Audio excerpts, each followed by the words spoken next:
On va reparler de nos amis les agriculteurs. Oui, parce que ça y est, ils sont en train de saccager Bruxelles. Et oui, ils sont en train de saccager le Parlement européen.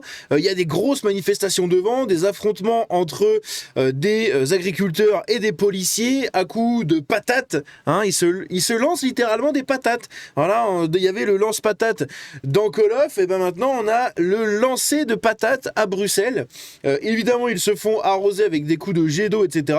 Bref, on va regarder un peu tout ça. Ça va être quelque chose à suivre vraiment tout au long de la journée parce que il va y avoir, je pense, pas mal de choses à dire à ce niveau-là. Bref, on passe direct dans la vidéo. Les agriculteurs des Ardennes viennent de décrocher un drapeau de l'Union Européenne à Charleville-Mézières. Donc ça, c'était déjà la dernière fois, je crois que j'en avais parlé dans une précédente vidéo. Le 16 décembre, toujours, on avait d'importants bouchons. Je fais vite, hein. Je fais vite parce qu'il y a beaucoup de choses à voir. Et j'ai pas envie que la vidéo dure non plus trop longtemps.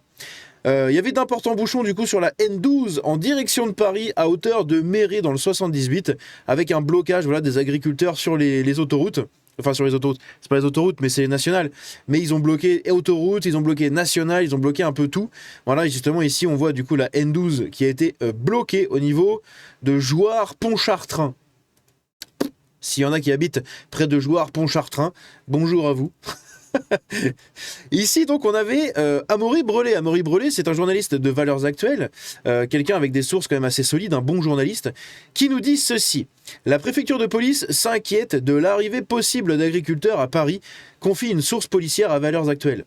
De nombreux messages radio appellent à une vigilance renforcée dans la capitale et il y a aussi la préfecture de police qui s'inquiète du soutien de nombreux policiers aux agriculteurs. Parce qu'apparemment, il y a beaucoup de policiers, en tout cas certains policiers, qui sont en train de soutenir les agriculteurs et globalement, ça a l'air d'inquiéter pas mal la préfecture de police. Ils ont peur également des débordements, comme là on a vu, mais il y a pas mal d'actions aussi qui vont être menées. On va regarder un peu tout ça.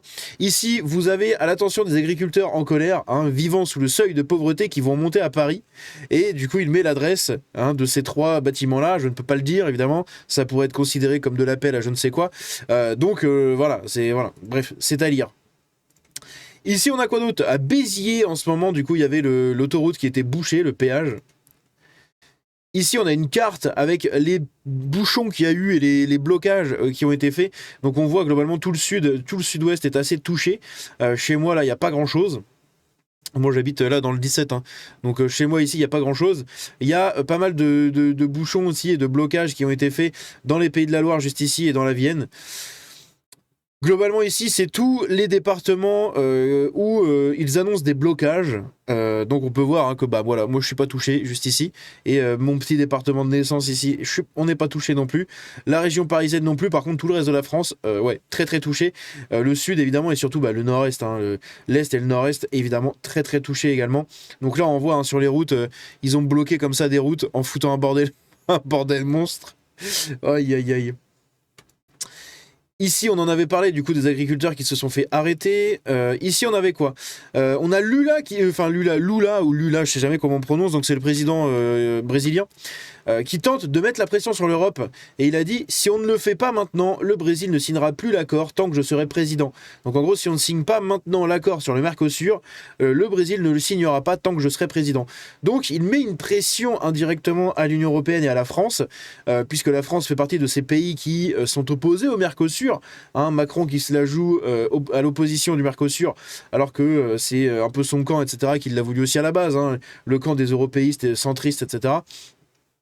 Sa présidence s'achève fin 2026. Il menace donc clairement de bloquer toute signature jusqu'à son départ si l'UE ne cède pas. Donc il faut ne pas céder. Voilà, il faut tout simplement lutter et ne pas signer ce traité du Mercosur. Enfin, du Mercosur. La colère des agriculteurs, une convergence rarissime entre un mouvement d'extrême droite et un autre d'extrême gauche. Bah oui, hein, ils sont tous unis pour la décadence et la déchéance de l'État. Voilà, littéralement. On a Annie Genevard, la ministre de l'Agriculture, qui nous dit nous aurons 900 000 vaccins pour 750 000 bovins. Donc, ils nous ressortent, hein, comme pendant le Covid. Là, c'est la crise, c'est le bordel. Et ben ça y est, ils ont 1 million de vaccins disponibles. Donc, tenez, on va vacciner tout le monde. Donc, pourquoi vous ne l'avez pas fait à la base? C'est qu'il y a une volonté quand même de s'en servir pour abattre les cheptels aussi, hein, quelque part. Ce qui est assez catastrophique. Donc elle fait appel en fait à d'autres pays européens, etc., pour récolter tous ces vaccins. Des vaccins Pfizer, bien évidemment. La crise des agriculteurs autour de la dermatose nodulaire ciblée par des tentatives de déstabilisation étrangère sur les réseaux sociaux. Hein. Ah, c'est les Russes, ils arrivent, regardez ça les Russes. Aïe aïe aïe. Bref, ici pareil, elle parle tout simplement de la vaccination en masse des bovins, avec 750 000 bovins qui vont être vaccinés en collaboration avec Pfizer. Oh yeah, yes, génial. Ici on a quoi d'autre? Alors attendez, hop. On a des agriculteurs du coup qui bloquent une voie ferrée. Alors j'aime bien parce que la journaliste et BFM titre ouais ils bloquent. Hein, ils bloquent la voie ferrée. Bon, les mecs ont mis 3 palettes. Ils ont mis 3 palettes dessus. Hein, littéralement, le train s'arrête. Le mec descend, il enlève les palettes, il redémarre. C'est reparti. C'est pas un gros blocage. Hein. On a vu d'autres blocages un peu plus efficaces que 3 palettes. C'est chiant, ça fait perdre un peu de minutes, mais globalement, ça va. Hein. Et ici, on a un truc assez intéressant, c'est ce fameux Jérôme Bail, ou Bail, je sais pas comment on prononce son nom, un mec qui intervient partout où passe BFM TV.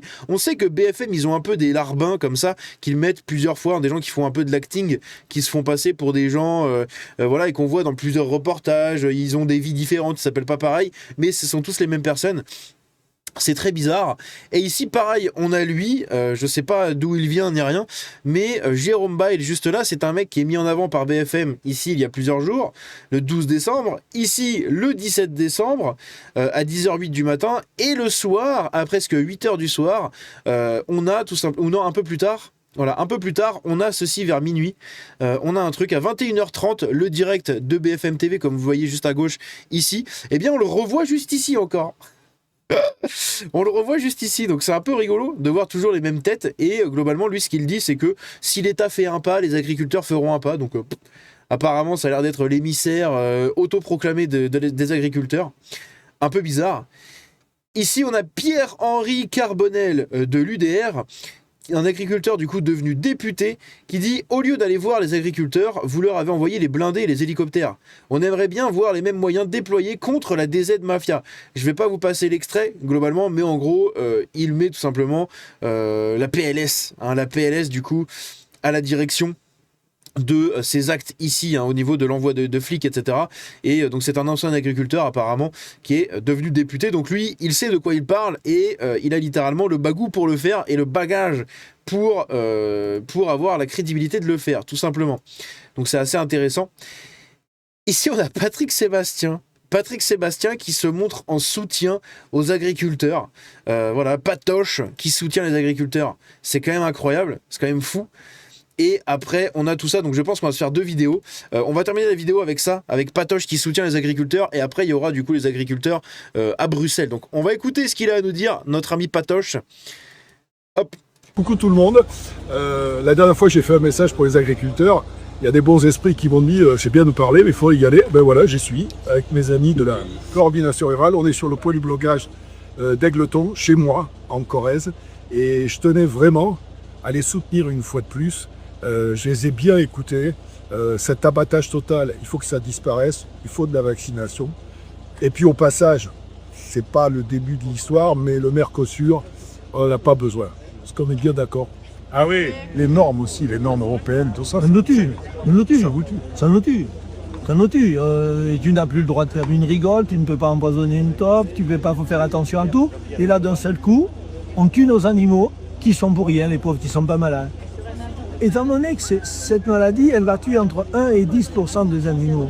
Pourquoi on s'entête à ne pas nous laisser garder ces 90% qui seront là, auto-vaccinés, parce que ça va s'immuniser tout seul, on perdra encore quelques animaux, mais pas plus de 10%.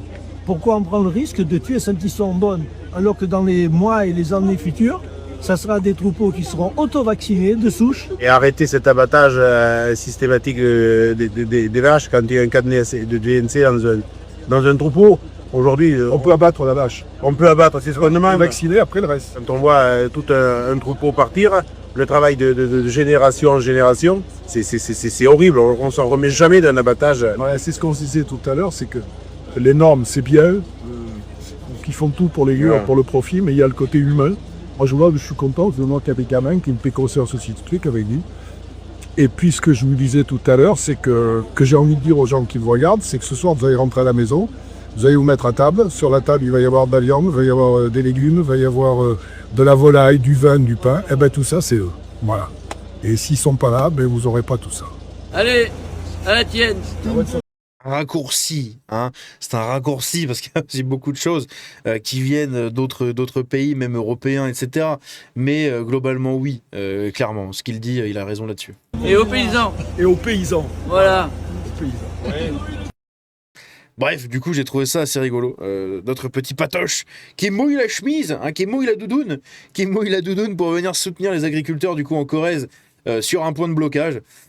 Bref, n'hésitez pas à me dire ce que vous en pensez dans les commentaires. Dans la prochaine vidéo, on verra justement les agriculteurs qui s'énervent tout simplement sur le Parlement européen à Bruxelles. Bref, on se dit à la prochaine. Ciao.